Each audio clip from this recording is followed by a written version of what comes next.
ಒಕ್ಕಲಿಗ ನಾಯಕತ್ವಕ್ಕೆ ಏನಾದರೂ ಫೈಟ್ ನಡೀತಿದ್ಯಾ ಅಂತೇಳಿ ಒಂದು ಕಡೆ ಕುಮಾರಸ್ವಾಮಿ ಅವರು ಮೈತ್ರಿ ನಾಯಕರುಗಳನ್ನೆಲ್ಲ ಕರ್ಕೊಂಡೋಗಿ ಸ್ವಾಮೀಜಿಯವರನ್ನ ಭೇಟಿ ಮಾಡುವಂಥದ್ದು, ಅಂದರೆ ಡಿ ಕೆ ಶಿವಕುಮಾರ್ ಮತ್ತು ಕುಮಾರಸ್ವಾಮಿ ನಡುವೆ ಈ ರೀತಿ ಒಂದು ಫೈಟ್ ನಡೀತಿದ್ಯಾ?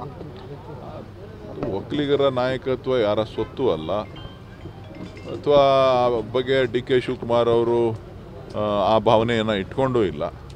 ಇವತ್ತು ಏನು ವಿಚಾರ ಇದೆ, ಹಿಂದೆ ಸರ್ಕಾರ ತೆಗೆಯುವಂಥ ಸಂದರ್ಭದಲ್ಲಿ ಯಾರು ನಾಯಕತ್ವ ವಹಿಸ್ಕೊಂಡಿದ್ರು ಅವ್ರನ್ನ ಕರ್ಕೊಂಡು ಮಠಕ್ಕೆ ಭೇಟಿ ಕೊಟ್ಟಿರೋ ವಿಚಾರನ ಪ್ರಸ್ತಾಪ ಮಾಡಿದ್ದಾರೆ ಹೊರತು ಬೇರೆ ಏನೂ ಇಲ್ಲ. ಒಕ್ಕಲಿಗ ಸಮುದಾಯ ಸ್ವಾಭಿಮಾನಿಗಳು, ಯಾರನ್ನು ಯಾವ ಸಂದರ್ಭದಲ್ಲಿ ಏನು ಮಾಡಬೇಕು ಅಂಥೇಳಿ ಅವ್ರಿಗೆ ಗೊತ್ತಿದೆ. ಇವತ್ತು ರಾಜ್ಯದಲ್ಲಿ ಡಿ ಕೆ ಶಿವಕುಮಾರ್ ಅವರು ಒಂದು ಪಕ್ಷದ ಅಧ್ಯಕ್ಷರಾಗಿದ್ದಾರೆ. ಸೊ ಎಲ್ಲ ಜನಾಂಗ, ಎಲ್ಲ ಜಾತಿ, ಎಲ್ಲ ಧರ್ಮವನ್ನು ಒಟ್ಟಿಗೆ ತೆಗೆದುಕೊಂಡು ಹೋಗುವಂಥ ಕೆಲಸ ಜವಾಬ್ದಾರಿ ಅವ್ರ ಮೇಲಿದೆ. ಸಮುದಾಯ ಕೂಡ ಅವರನ್ನು ಬೆಂಬಲಿಸ್ತಾ ಇದೆ.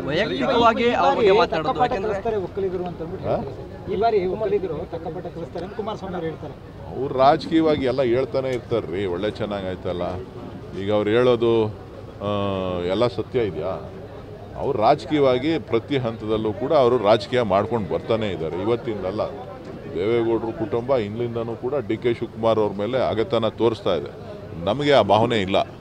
ನಾವು ಸಮಾಜದ ದೃಷ್ಟಿಯಿಂದ, ಜೊತೆಗೆ ಇವತ್ತು ಅಭಿವೃದ್ಧಿಯ ದೃಷ್ಟಿಯಿಂದ ನಾವು ಎಲ್ಲ ಹಂತದಲ್ಲೂ ಕೂಡ ನಾವು ಸಹಕಾರವನ್ನು ಕೊಟ್ಕೊಂಡು ಬಂದಿದ್ದೇವೆ.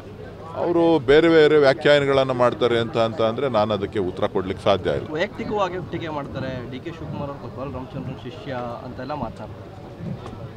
ಈಗ ಚುನಾವಣೆ ಆದಮೇಲೆ ಅದನ್ನು ಸಭೆ ಕರೀಲಿ, ಉತ್ತರ ಕೊಡ್ತೀನಿ. ಈಗ ಯಾಕೆ ಬೇಕಾದ್ರ ವಿಚಾರ? ರಾಜ್ಯದ ಏಕೈಕ ಕಾಂಗ್ರೆಸ್ ಸಂಸದರನ್ನು ಮಣಿಸಬೇಕು ಅಂತ ಕೇಂದ್ರ ನಾಯಕರು ಬರ್ತಾ ಇದ್ದಾರೆ. ದೇವ್ರು ಒಳ್ಳೇದು ಮಾಡ್ಲಪ್ಪ, ಮತ್ತೆ ಪ್ರಧಾನಿಯವರು ಬರ್ತಾ ಇದ್ದಾರೆ. ದೇವ್ರು ಒಳ್ಳೇದು ಮಾಡ್ಲಣ್ಣ.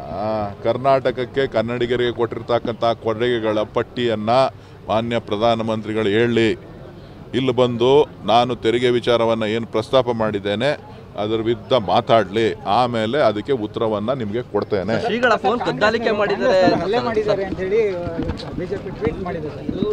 ನೋಡಪ್ಪ, ಕೆಲಸ ಇಲ್ಲದೆ ಇದ್ದವರು ದಿನ ಟ್ವೀಟ್ ಮಾಡಿಕೊಂಡು ಪ್ರೆಸ್ ಅವ್ರು ಕರೆದು ಮಾತಾಡ್ತಾ ಇರ್ತಾರೆ. ನನಗೆ ಕೆಲಸ ಇದೆ, ಜನ ನನ್ನನ್ನು ಒಂದು ಕೆಲಸಗಾರ ಅಂತ ಹೇಳಿದ್ದಾರೆ.